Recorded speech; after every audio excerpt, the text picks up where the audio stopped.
चलिए student class को आगे बढ़ाते हैं। और प्रीवियस के क्लास में हमने सीखा था डिफरेंशियल इक्वेशन क्या है और डिफरेंशियल इक्वेशन बनता कैसे है ना। अगर आपको याद हो तो पिछले इससे पहले 2 क्लासेस हो चुका है ना। देखिए हमने इससे पहले के लेक्चर्स में ये सीखा था कि भाई अगर डिफरेंशियल इक्वेशन होता क्या है ना। ये हमने लास्ट के क्लासेस में सीखा था कि डिफरेंशियल इक्वेशन है क्या, ऑर्डर क्या होता है, डिग्री क्या होता है।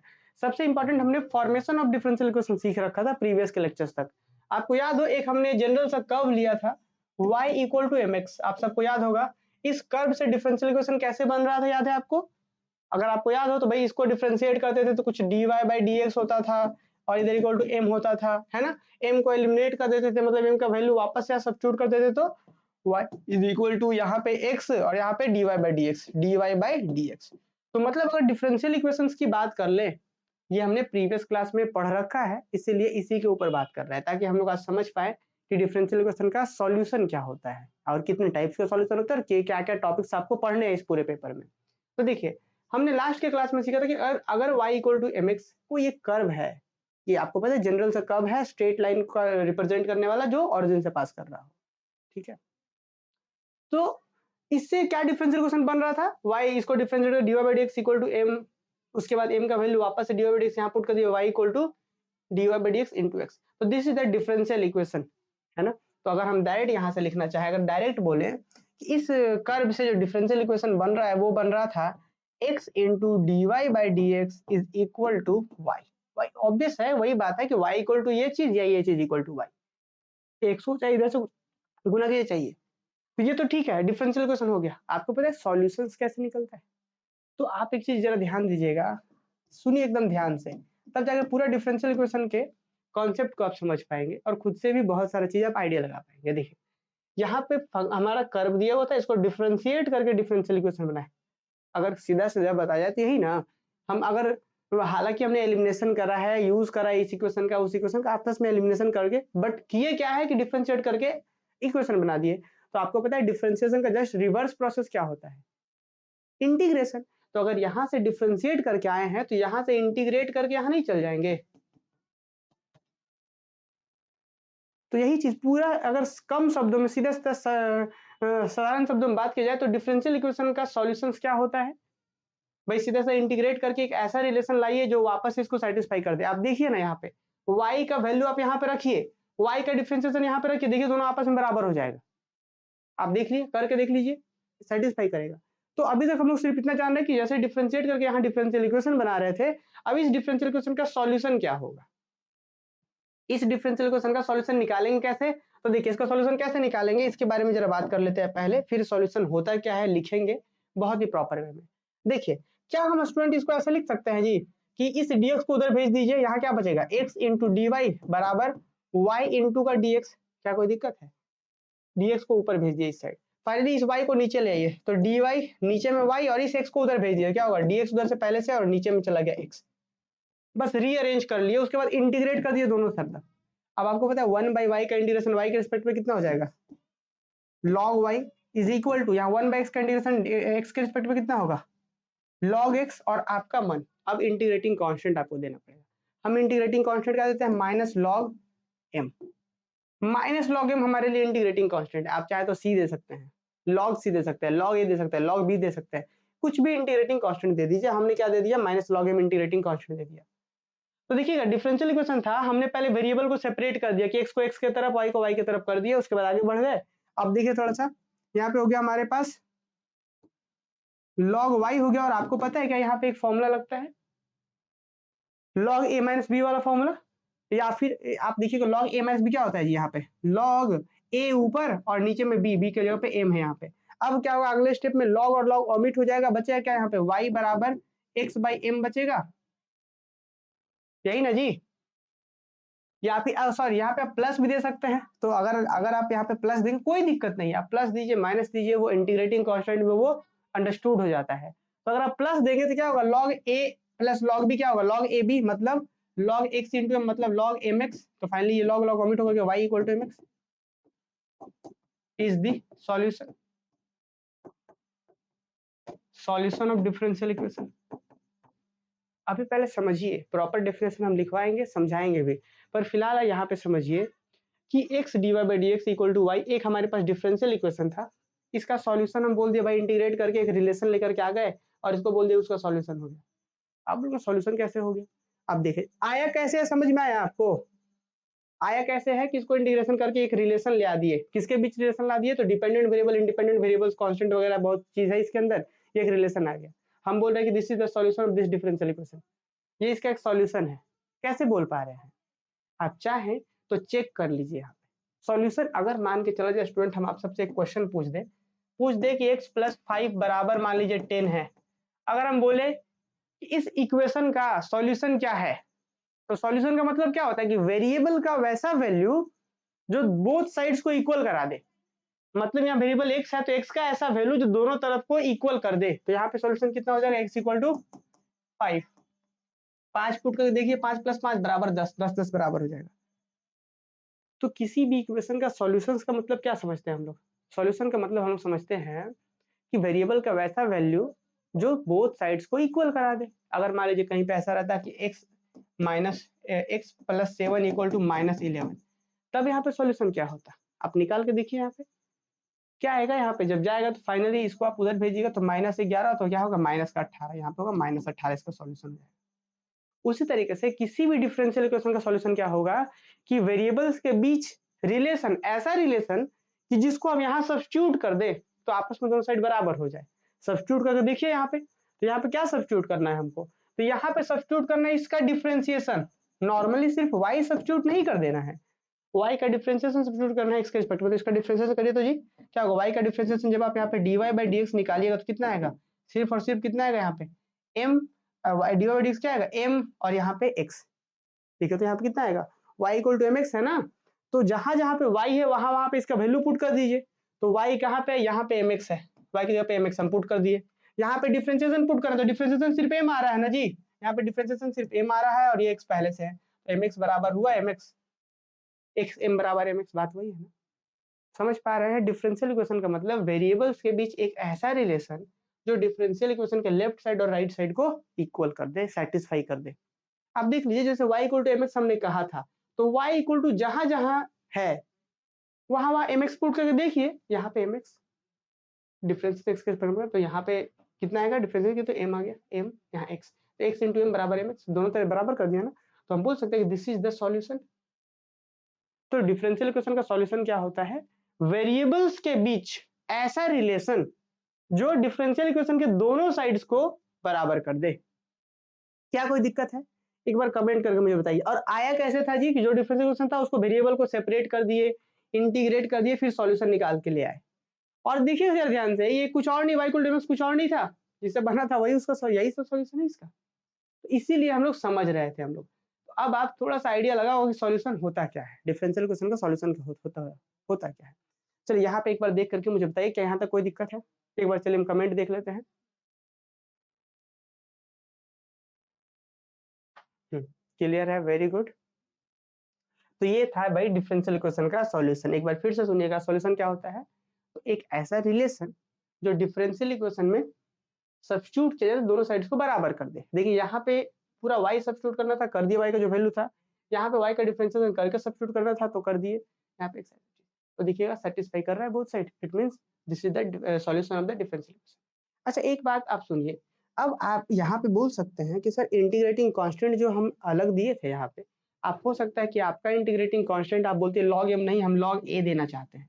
आप या log a नहीं, आप बोले कि log 2 हो सकता है सर इंटीग्रेटिंग कांस्टेंट, log 2 हमने दे दिया, तो उस केस में क्या हो जाता है? यहाँ पे सॉल्यूशन 2x हो जाता है, यहाँ पे 2 होता है, log 2x।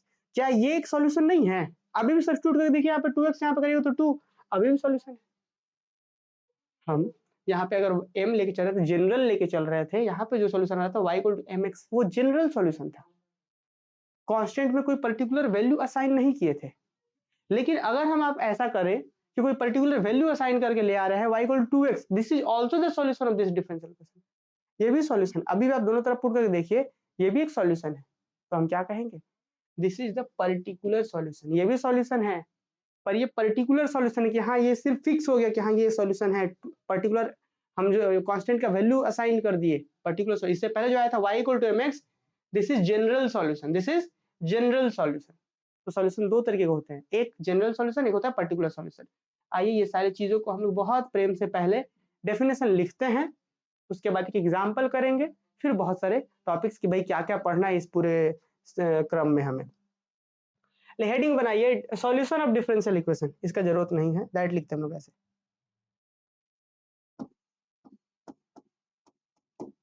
Solution of differential equation. अब ध्यान दीजिएगा स्टूडेंट, ये टॉपिक अभी जैसे हम जो रफ में ऊपर लिख रहे थे ना, यहाँ पे जो हम रफ में यहाँ लिख रहे थे, इसको नहीं लिखना है। जो भी हम रफ में लिख रहे थे उसको नहीं लिखना है।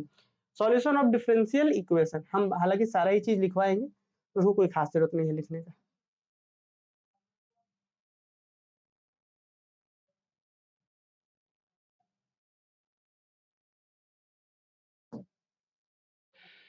देखिए डेफिनेशन,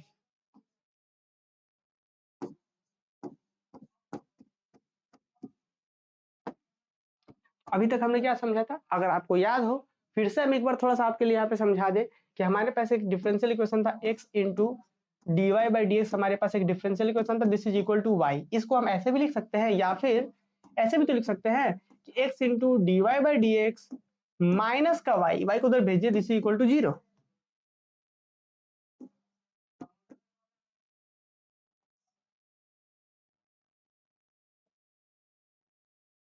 देखिए ऐसा, तो x d y by d x minus y is equal to 0, ये हमारा डिफरेंशियल इक्वेशन ऐसा बोल चाहिए। इसका सॉल्यूशन भी हमने आपको तुरंत बताया कि इसका सॉल्यूशन क्या है, तो y is equal to m x, इसका एक जनरल सॉल्यूशन था। क्या था ये? एक जनरल सॉल्यूशन। ठीक है, अब इसी m के जगह पे कोई पर्टिकुलर वैल्यू असाइन कर दिए 2 3 4 कुछ भी, तो एक पर्टिकुलर सॉल्यूशन बन रहा था। यहाँ तक क्लियर है? तो हम क्या देख रहे हैं कि सॉल्यूशन क्या होता है, तो सॉल्यूशंस वेरिएबल्स के बीच, जहां डिपेंडेंट वेरिएबल है, इंडिपेंडेंट वेरिएबल है, कांस्टेंट्स भी हो सकता है, तो वेरिएबल्स के बीच जो वेरिएबल्स इन्वॉल्व है यहाँ पे एक्स वाई जेड जो भी इन्वॉल्व है, उसी वेरिएबल्स के बीच रिलेशन होता है जो इसको सेटिस्फाई करता है। बस इतना सा तो बात है। तो देखिए हम क्या लिखेंगे, सॉल्यूशंस का डेफिनेशन लिखेंगे और ये एग्जाम में आता है, define solution of differential equation, क्या, and also define types of solution. तो अभी हम लोग सिर्फ दो टाइप्स का सॉल्यूशंस के बारे में आपको समझा रहे हैं। कौन कौन सा सॉल्यूशन जी? तो एक जनरल सॉल्यूशन, और इसी जनरल में अगर कांस्टेंट का वैल्यू असाइन कर दिया जाए तो हम लोग क्या बोलते हैं उसको, पर्टिकुलर सॉल्यूशन। और आगे आने वाले चैप्टर्स में हम बताएंगे सिंगुलर सॉल्यूशंस वगैरह के बारे में। फिलहाल दो सॉल्यूशंस को आप जानिए। आइए डेफिनेशन जल्दी से इसका लिखते हैं हम लोग। सॉल्यूशन में क्या लिखें, the solution of differential equation is a relation, लिखिए the solution of differential equation, the solution of differential equation of differential equation, the solution of differential equation is a relation, is a relation between the variable involved,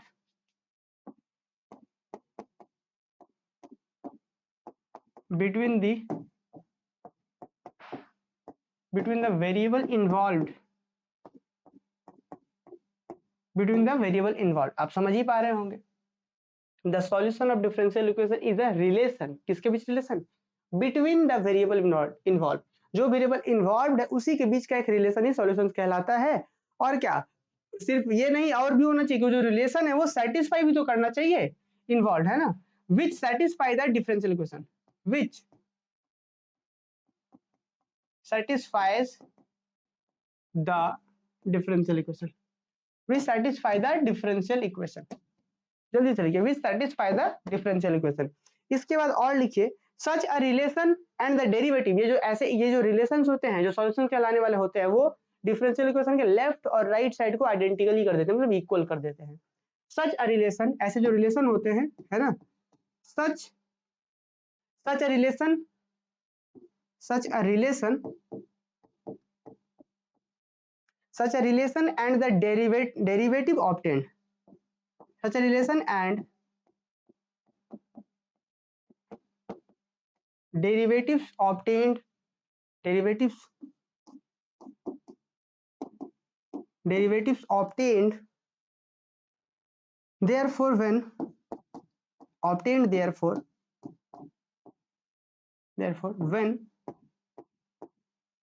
when substituted in the DE, when substituted in the DE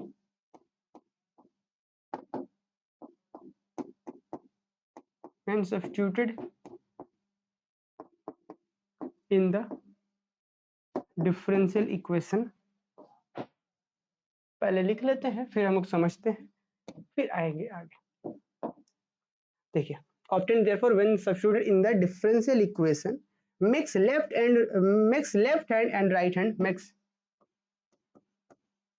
makes left hand and right hand left hand and right hand makes left hand and right hand side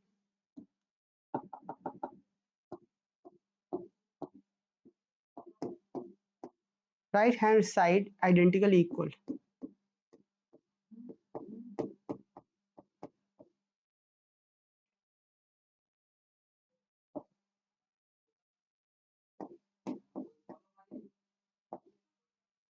सुनिए ध्यान से क्या बोला गया यहाँ पे, the solution of differential equation is a relation between the variable involved which satisfy the differential equation. यहाँ तक ठीक है।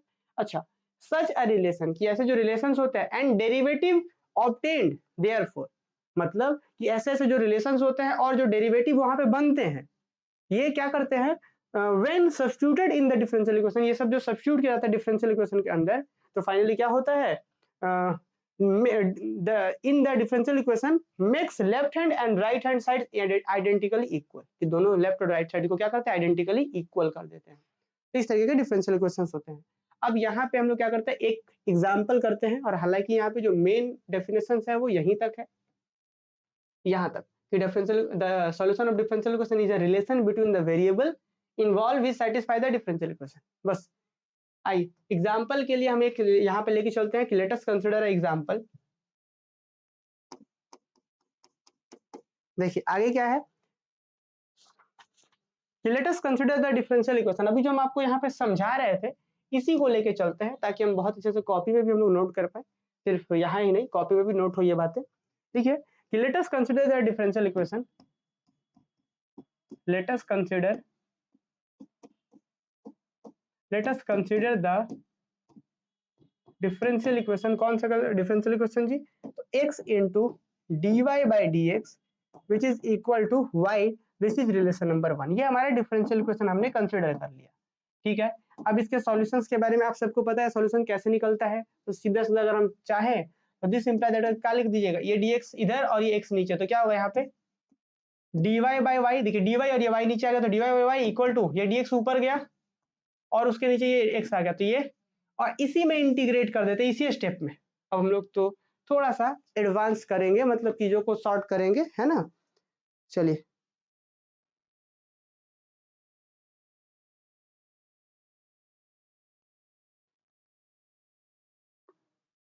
चलिए थोड़ा सा हम लोग यहाँ पे सॉर्ट करेंगे।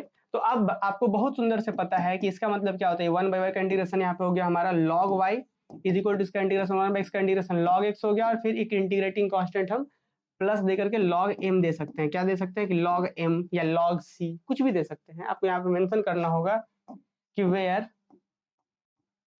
log m is integrating constant, is integrating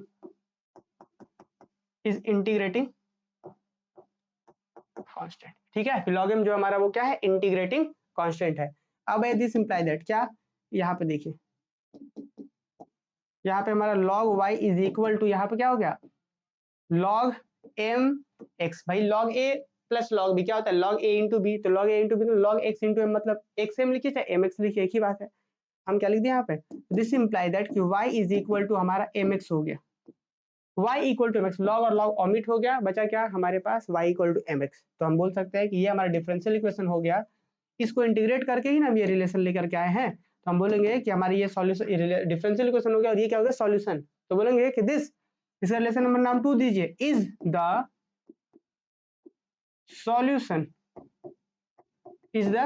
solution of differential equation 1। ये डिफरेंशियल इक्वेशन 1 का ये एक सॉल्यूशन हो गया है। अच्छा, एक बात यहाँ पे और भी ध्यान रखिए कि it is known as general solution. General solution क्यों, क्योंकि आप खुद भी देखिए कि यहाँ पे log यहाँ पे अगर मान लीजिए कांस्टेंट 5 रखिएगा तो भी सेटिस्फाई करेगा, 6 रखिएगा तो भी सेटिस्फाई कर रहा है। मतलब यहाँ पे m जो है वो बहुत सारे वैल्यूज असाइन किए जा सकते हैं। m तो जस्ट आर्बिट्री कांस्टेंट है ना, इसलिए हम क्या बोलेंगे, this is known a general solution, this is known as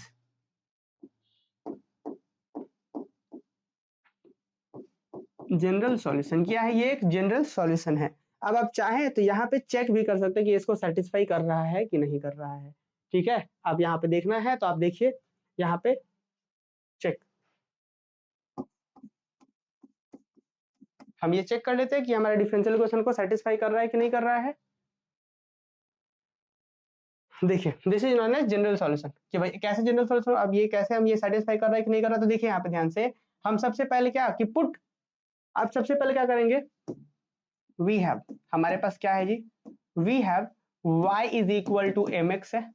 देखिए हमारे पास सॉल्यूशन है ना, y equal to m x है, एंड तो देयरफॉर तो dy बाई dx हम देखते हैं क्या आ रहा है। अब देखिए जरा ध्यान से, अगर आप डेफिनेशन देखिएगा सॉल्यूशन का तो क्या कहता था डेफिनेशन, कि such a relation and the derivative obtained, कि जो रिलेशन है वो और डेरिवेटिव ऑफ जो ऑब्टेन हो रहा है जो मुझे चाहिए होगा, तो dy बाई dx क्या होगा इसका, y का डिफरेंस dy बाई dx यहाँ पे होगा सिर्फ और सिर्फ m, x का डिफरेंस 1 हो जाएगा ये। तो y का वैल्यू dy बाई dx का वैल्यू और कुछ चाहिए तो लिखेंगे now from one we have, now from one we have, क्या होगा जी, यहाँ पे x है, ठीक है x है, यहाँ पे dy बाई dx की जगह पे क्या होगा m, और देखिएगा यहाँ पे इसकी जगह पर वैल्यू जो था वो लिख दिया हमने, y का वैल्यू कितना था mx, तो भाई mx क्या कह सकते हैं, तो कह सकते हैं कि that is y equal to mx satisfy the differential equation, differential equation 1। Obvious है कि ये सेटिस्फाई कर रहा है कि नहीं, चेक कर लीजिए। ये सब आपसे एग्जाम में नहीं पूछा जाएगा, बस थोड़ा सा हम लोग जनरल आइडिया डेवलप कर रहे हैं, ताकि जैसे जैसे हम लोग आगे बढ़ेंगे चीज़ों में तो बहुत मजा आएगा। आपने मेजर पेपर 5 में भी देखा ही होगा कि लिमिट कॉन्टिन्यूटी किस तरह से चीज़ों को हम लोग आगे यूज कर रहे थे, तो वही बेसिक है यहाँ पे। तो डिफरेंशियल इक्वेशन हमारे पास ऐसा था, ये जनरल सॉल्यूशन, जनरल कैसे हुआ समझ पा रहे हैं। अब ये आप देख पा रहे हैं, चेक हम सेटिस्फाई भी करवा दिए हैं। अब इसके बाद जरा सुनिए, if we take m equal to 5, हम अगर m का कोई पर्टिकुलर सा वैल्यू ले लें, हम ध्यान दीजिएगा, if we take m equal to 5, देखिए if we take m is equal to 5, कि अगर हम m का वैल्यू 5 ले दें तब क्या होगा जी हमारे पास, देन तब हमारे पास होगा y इक्वल टू mx की जगह पर कितना होगा 5x, ठीक है, m की जगह पर 5x होगा। अच्छा नाउ अब इसका जब हम dy बाई dx निकालेंगे तो क्या होगा जी, dy बाई dx कितना होगा, यहाँ पे dy बाई dx यहाँ निकाल के देखिए सिर्फ और सिर्फ 5 आएगा। अगेन फ्रॉम 1, अगेन फ्रॉम 1, 1 का मतलब क्या था, 1 मतलब था x into dy by dx बराबर का y था, ये था। तो हम इस रिलेशन से देखते हैं कि क्या फिर अभी भी सेटिस्फाई कर रहा है हमारे पास, तो यहाँ पे x रहने दीजिए, तो x हो गया, और यहाँ dy बाई dx यहाँ पे 5 आया है, 5 हो गया, x इंटू 5 बराबर y का वैल्यू कितना है, y इधर कितना है 5x, तो बराबर 5x। तो आप देखिए तो ये जो y इक्वल टू 5x है अभी भी सेटिस्फाई कर रहा है किसको, इस वाले डिफरेंशियल क्वेश्चन को, इसको y इक्वल टू 5x जो हमारे पास रिलेशन था उसको डिफरेंशिएट कर दिया, क्योंकि मुझे यहाँ पे चाहिए, मुझे सिर्फ y नहीं चाहिए, dy बाई dx भी चाहिए। तो हमने क्या करा, इस रिलेशन में से y मिल गया था, dy बाई dx निकाल दिया। देखिए यहाँ पे पुट करके दोनों तरफ क्या इक्वल हो रहा है, तो हाँ x इंटू 5 बराबर 5x। तो क्या हम कह सकते हैं clearly y equal to 5x also satisfy the differential equation, therefore this is also the solution. ये बात आइडिया लग रहा है, जैसे यहाँ पे y इक्वल टू mx एक सॉल्यूशन था, y equal to mx satisfy कर रहा था तो वो सॉल्यूशन हुआ। अब y इक्वल टू 5x भी सेटिस्फाई कर रहा है तो हम क्या बोलेंगे, यहाँ पे लिखेंगे since y equal to 5x also satisfies differential equation 1, so therefore y equal to 5x is also a solution, also a solution of differential equation 1, है ना। ये हमारा ये भी एक सॉल्यूशन है डिफरेंशियल इक्वेशन का, ये भी एक सॉल्यूशन है। दिस इज नॉन एज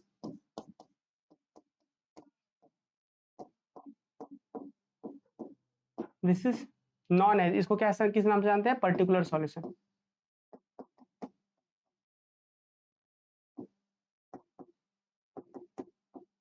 इसको कैसा किस नाम से जानते हैं हम लोग? पर्टिकुलर सॉल्यूशंस के नाम से जानते हैं। चलिए बताइए, एक बार आप लोग कमेंट करके बताइए, इतना जो हम लोगों ने समय दिया है, क्या ये बात क्लियर है?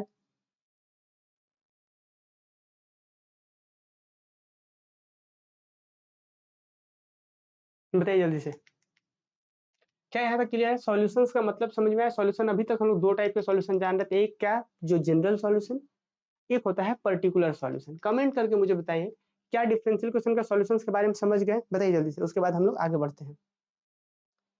चलिए बताइए जल्दी से।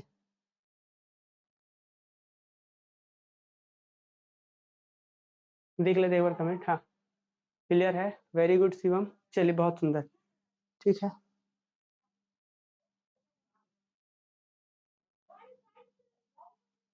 Next,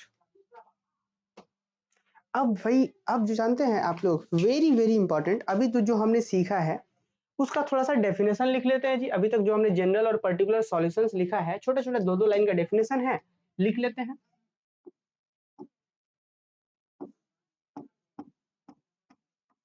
general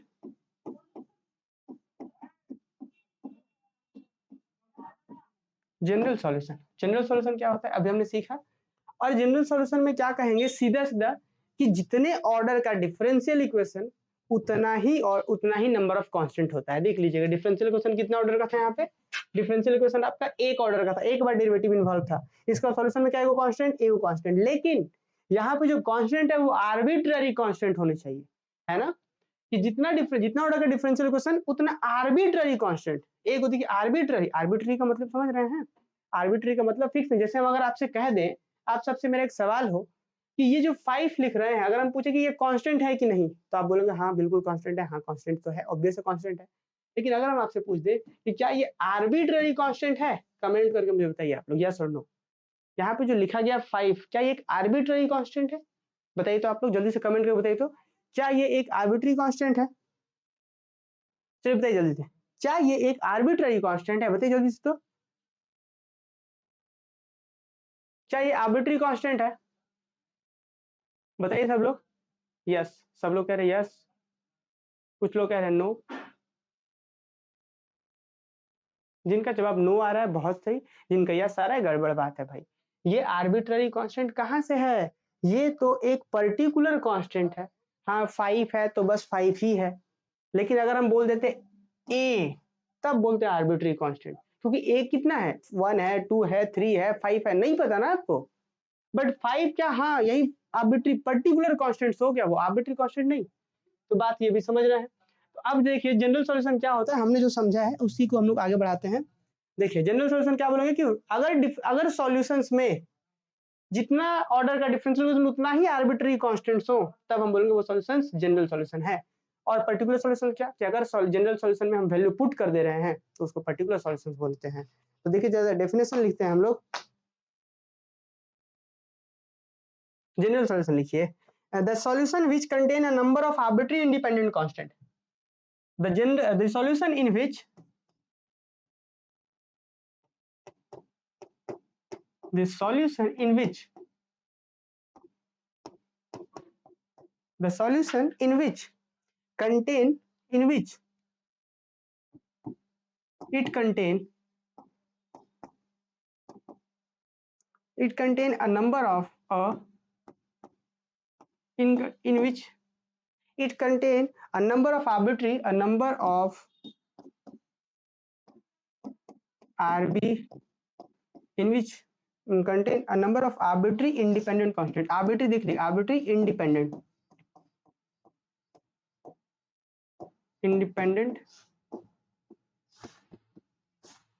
arbitrary independent constant, ठीक है, equal to order of differential equation, equal to order of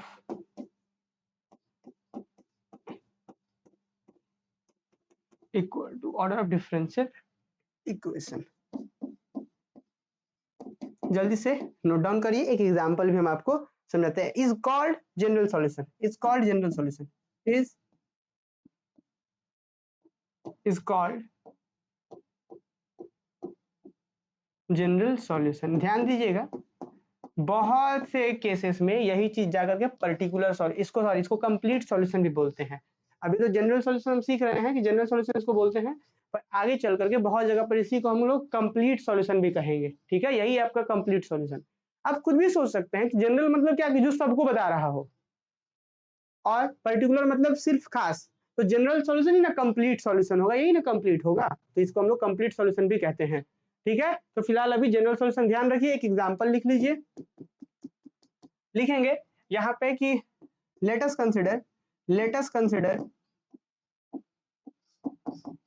us consider the differential equation कौन सा, x into d y by d x. देखिए कितना आसान सा, हम बार बार एग्जांपल ले रहे हैं, इसको थोड़ा समझना आप लोगों के लिए ज्यादा आसान हो क्योंकि हमने इसका फॉर्मेशन कराया है। तो let us consider the differential equation this, हम क्या बोलेंगे कि हेयर y इक्वल टू जो mx है, here y equal to mx is the general solution, is general solution of here y equal to general solution of differential equation of given differential equation। अभी ये बात तो आपको पता ही है कि अभी थोड़ी देर पहले हमने इसका सॉल्यूशन को निकाल के बताया था, y इक्वल टू mx था, कैसे निकला था ये भी समझा था आप लोगों ने। ठीक है, आगे बढ़ते हैं हम लोग नेक्स्ट। ये बात आप समझ पा रहे हैं किस तरीके से डिफरेंशियल क्वेश्चन था, जनरल सॉल्यूशन ये कैसे होगा। अब पर्टिकुलर सॉल्यूशन क्या जी, कि भाई अगर जनरल सॉल्यूशन में कांस्टेंट के वैल्यू को असाइन कर दिया जाए किसी नंबर से, किसी वैल्यू से, तो हम बोल पाएंगे इसी जनरल से ही पर्टिकुलर सॉल्यूशन मिलता है। जल्दी से लिखिए particular solution, particular solution.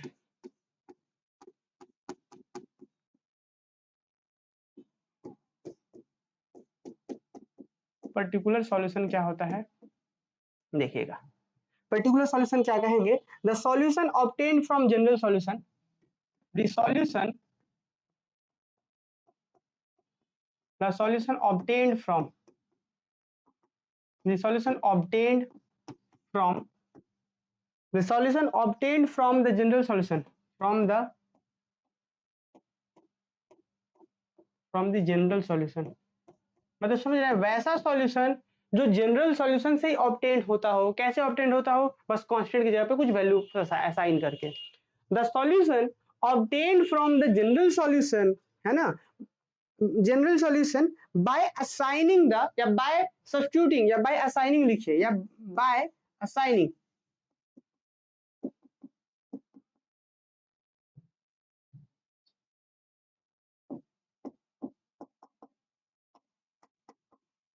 by assigning the particular value, the particular value to the arbitrary constant, to the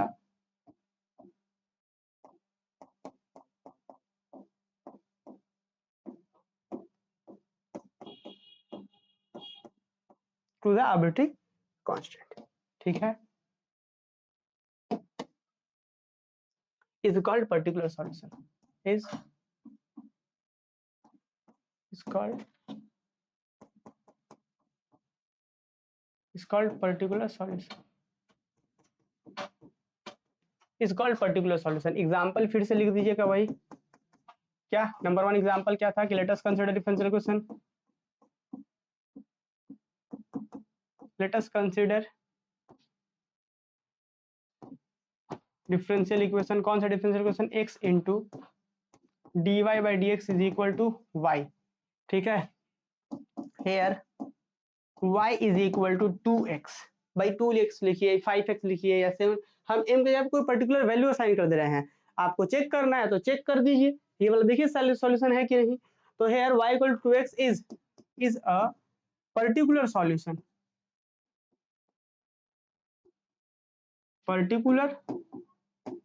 particular solution of given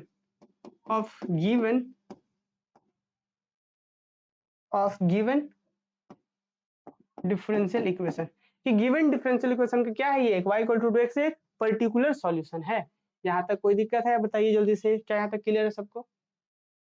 तो आप समझ पा रहे हैं जनरल सॉल्यूशन क्या हुआ, पर्टिकुलर सॉल्यूशन क्या हो गया। तो अभी तक स्टूडेंट यहाँ तक अगर क्लियर है तो फिर अब हम लोग बढ़ेंगे आगे और बात करेंगे कि कितने तरीके के डिफरेंशियल इक्वेशन हो सकते हैं। ठीक है, कितने तरीके के डिफरेंशियल इक्वेशन हो सकते हैं इसके बारे में बात करेंगे। देखिए यहाँ तक मुझे उम्मीद है कि सबको क्लियर हो गया होगा। हमने अभी तक क्या समझा है, थोड़ा सा आपको शॉर्ट रिव्यू दिला दे, उसके बाद आगे बढ़ेंगे।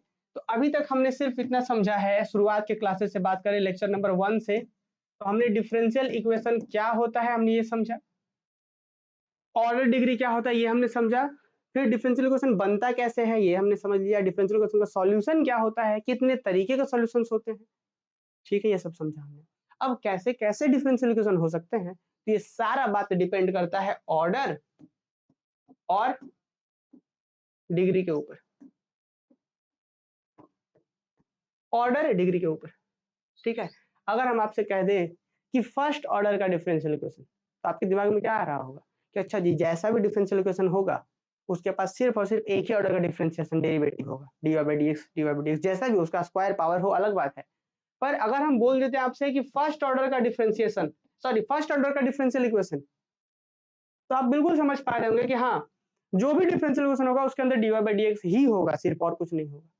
लेकिन अगर हम आपसे ये कह दें फर्स्ट ऑर्डर भी और फर्स्ट डिग्री भी, तब देखिए याद करिए क्लास 12th में यही हमने पढ़ा था कि फर्स्ट ऑर्डर फर्स्ट डिग्री, और शायद इस बार तो सिलेबस में नहीं था आप लोगों के, अभी जो कोरोना के टाइम में जो क्लास 12th में से पास आउट होकर के आए हैं उन लोगों के पास तो नहीं था, डिफरेंशियल क्वेश्चन था ही नहीं।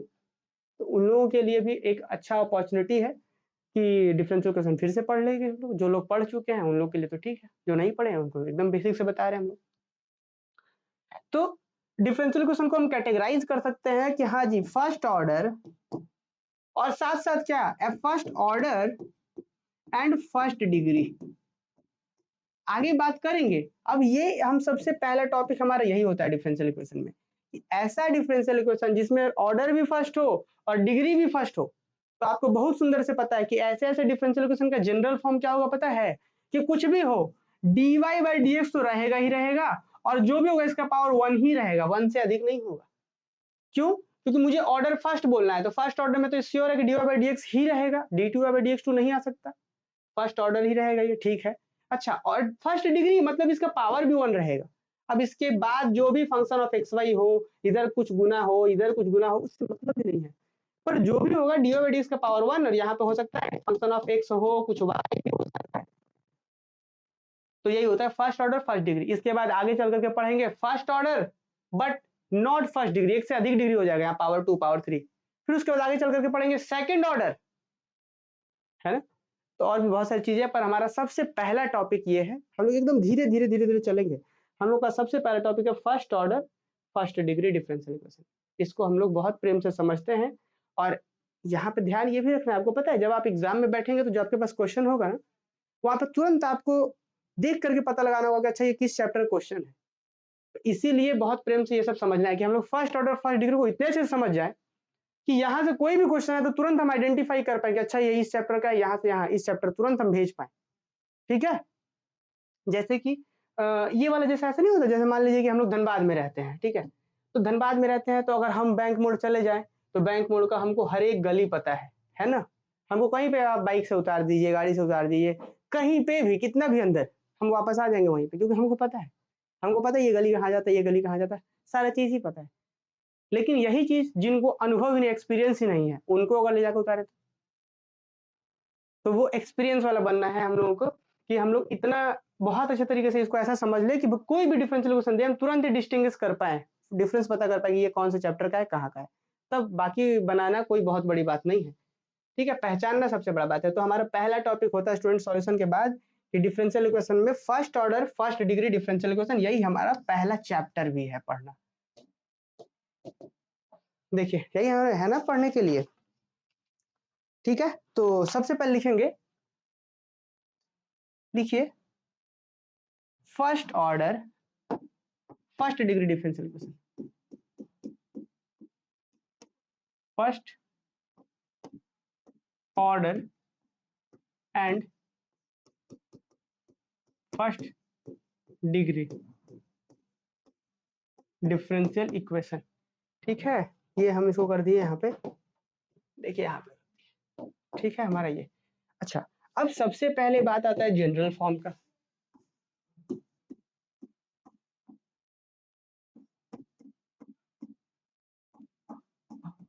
जनरल फॉर्म भाई क्या होता है इसका, देखिए अभी जैसे हम एक चीज थोड़ा थोड़ा आइडिया लग रहा है, जैसे अगर हम आपसे पूछ दे कि क्वाड्रेटिक इक्वेशन का जनरल फॉर्म क्या होता है, आप बता पाएंगे कि हाँ सर क्वाड्रेटिक इक्वेशन का होता है ax square plus bx plus c equal to 0। General form क्यों बोलते हैं इसको हम, क्योंकि a b c आप अपने हिसाब से चेंज करिए, आपको जैसा डिफरेंशियल सॉरी जैसा आपको क्वाड्रेटिक इक्वेशन बनाना है बन जाएगा। अब देखिए a b c अपने हिसाब से जो आपको क्वाड्रेटिक इक्वेशन चाहिए सेट करिए बन जाएगा। ठीक उस तरीके से फर्स्ट ऑर्डर फर्स्ट डिग्री का डिफरेंशियल इक्वेशन क्या होगा, तो इसमें हमको एक बात पक्का है पता है कि dy बाई dx ही रहेगा और इसका पावर जो रहेगा वो 1 ही रहेगा, क्योंकि dy बाई dx से फर्स्ट ऑर्डर और इसका पावर 1 से डिग्री 1, और कुछ नहीं हो सकता। चाहे कहीं पे भी dy बाई dx रहे इसका पावर 1 रहेगा और ये फर्स्ट ऑर्डर रहेगा और इसका पावर 1 रहेगा। तो हम क्या बोल सकते हैं कि इसका जो एक जो जनरल फॉर्म हो सकता है वो हो सकता है कि dy बाई dx ऐसे हो दिया हुआ हो और this is equal to function of x भी हो और साथ में कुछ y भी हो। जैसे एग्जांपल अभी हमने जो देखा था, देखिए तो कुछ इसी फॉर्म का था क्या, कहाँ गया ये वाला देखिए आप यहाँ पे, ये वाला देख लीजिए कैसा था। इस डिफरेंशियल इक्वेशन को क्या ऐसा नहीं लिख सकते हम कि dy by dx is equal to y by x, x नीचे आ गया, तो देखिए dy बाई dx ठीक है इक्वल टू क्या हो गया y by x function of x y हो गया ना जी। तो बोल सकते हैं कि एक जनरल फॉर्म, तो ऐसे आप जनरल फॉर्म समझ सकते हैं कि dy by x equal to function of x, या एक तरीका तो और भी न था क्या, ऐसे भी तो हो सकता है कि dy बाई dx हो और साथ में इधर में क्या हो, ऊपर में कुछ ऐसा हो g of x comma y, sorry g of x हो एगो g of x comma y, ऊपर भी कुछ x y का फंक्शन हो h of bx comma y हो, इस तरीके का कोई फंक्शन हो, ऐसा भी हो सकता है। ये हम लोग सेकंड फॉर्मेट कह सकते हैं, ऊपर भी कुछ नीचे भी, बात वही है, दोनों को मिला करके लिखेंगे तो f ऑफ x y ही लिख सकते हैं। तो ऐसा भी देखने को मिल सकता है या ऐसा भी मिल सकता है, या एक तरीका ये भी है कि इसको इधर गुना कर दिया तो ऐसा भी तो हो सकता है स्टूडेंट, या ऐसा भी तो मिल सकता है और करके कि ऐसा h of x comma y यहाँ पे dy के साथ बराबर यहाँ पे h, यहाँ पे g of x comma y पहले से था, यहाँ पे g of x comma y था और यहाँ पे dx चला गया, तो ऐसे मिल सकता है। क्या एक तरीका कि dx इसके साथ भेज दिया, ऐसे बात वही है, समझना है बस हमें ध्यान से थोड़ा। तो जनरल जो मोस्ट यूज करेंगे वो ये होता है डिफरेंशियल इक्वेशन का जनरल फॉर्म जिसका फर्स्ट ऑर्डर और डिग्री 1 हो, ये लिखेंगे, या ये भी लिख सकते हैं या ये भी लिख सकते हैं, या इसी को थोड़ा सा सिंप्लीफाई दैट इज करके लिखिएगा जी आप, तो क्या नहीं लिख सकते हैं कि m into d x capital m into ये कैपिटल, सॉरी इसको ऐसे लिख दीजिए जी एक्स वाई यहाँ पे dx और ये चीज इधर बराबर हो गया कैसे, यहाँ पे हो गया h of x comma y ऐसे, बात वही हुआ ना, ये भी लिख सकते हैं। या फिर एक चीज और हम लिख सकते हैं, तो ये भी लिख सकते हैं, या एक तरीका और होता है लिखने का capital M into d x plus capital N into d y is equal to 0। Obvious है, इसको थोड़ा सा आप सॉल्व करिए तो पता है क्या आएगा, देखिए तो जरा सॉल्व हम आपके साथ रफ में करते हैं। देखिए capital N into d y बराबर होगा minus M into d x, finally d x नीचे आएगा तो यहाँ पे d y by d x बराबर होगा माइनस M बाई N, और यहाँ पे जहाँ M और N जो है वो function of x comma y है, M function of x y, N function of x y, finally ultimate घूम फिर करके वो यही पहुंचेगा, यही है हमारा general form first order first degree का। तो हमको देखने को ऐसा भी मिलेगा जहां पे आपको m और n क्या है function of x comma y है, तो ये ज्यादा सिंपलिस्ट, ये ज्यादा यूज होता है हम लोग का डिफरेंशियल इक्वेशन के रूप में। तो हम कह सकते हैं कि क्लियरली यहाँ पे आपको मेंशन करना पड़ेगा where capital M and capital N are functions of x and y, function of x and y, ये x और y का फंक्शन है। बात क्लियर यहाँ तक?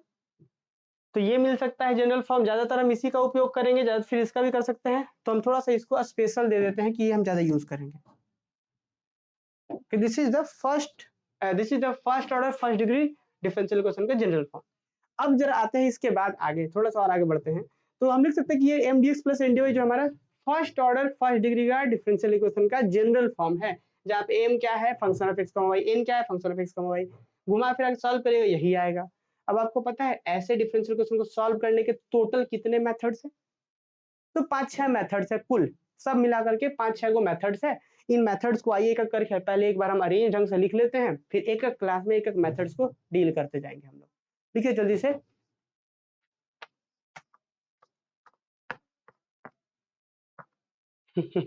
चलिए यहाँ पे आते हैं जनरल फॉर्म में। चलिए यहाँ पे आते हैं हम लोग। देखिए method of solving first order first degree, कितने मेथड्स हैं? अगर माइंड में हमारे पास एक स्ट्रक्चर हो तो हम लोग बात कर पाएंगे, और इतना ही मेथड्स है। लिखिए मेथड ऑफ सॉल्विंग। अच्छा कुछ एक एग्जांपल्स करें क्या हम लोग? यहाँ पे एक दो एग्जांपल चलिए लिख लेते हैं। एग्जांपल देखिए जैसे लिख लेते हैं क्या, जैसे एक हमारे पास एग्जांपल था x into d y by d x बराबर y। देख लीजिए ये इसी फॉर्मेट का फर्स्ट ऑर्डर फर्स्ट डिग्री का डिफरेंशियल इक्वेशन है ना। अच्छा मान लीजिए एक दूसरा एग्जांपल हम लेना चाहते हैं, मान लीजिए कि लिख देते हैं sine x d y by d x बराबर हम लिख देते हैं यहाँ पे कॉस वाई। देखिए यहाँ पे भी है ना, function of x y d y by d equal to function of x y, उसको भेज करके बना सकते हैं। ऐसे बहुत सारे एग्जांपल हो सकते हैं। फिलहाल आते हैं हम लोग यहाँ पे लिखते हैं क्या कि मेथड ऑफ सॉल्विंग, कितने मेथड्स होते हैं? Method of solving first order and first order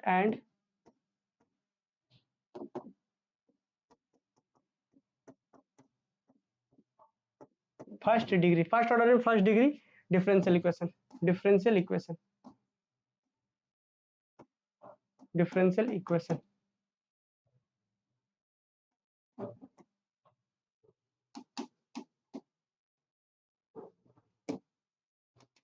देखिए नंबर 1 कितने कौन कौन से मेथड है जी? तो अगर आपको याद हो तो 12th में हमने एक मेथड्स पढ़ा था, variable separable. Variable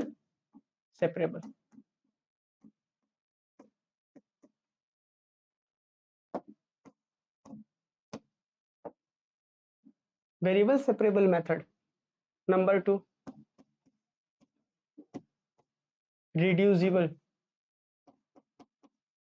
reducible to variable separable।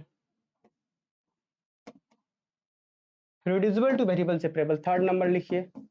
फिर क्या है? Homogeneous differential equation. Homogeneous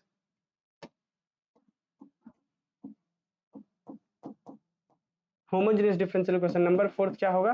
non homogeneous differential equation. Homogeneous फिर नॉन होमोजीनियस। फिर 5th नंबर में क्या होगा? लीनियर, फिर reducible to linear differential equation, और फिर number 6 reducible to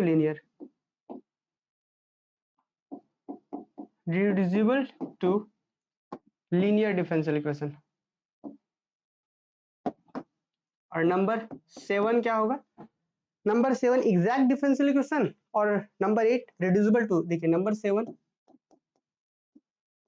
exact differential equation, और नंबर 8 क्या है? Reducible to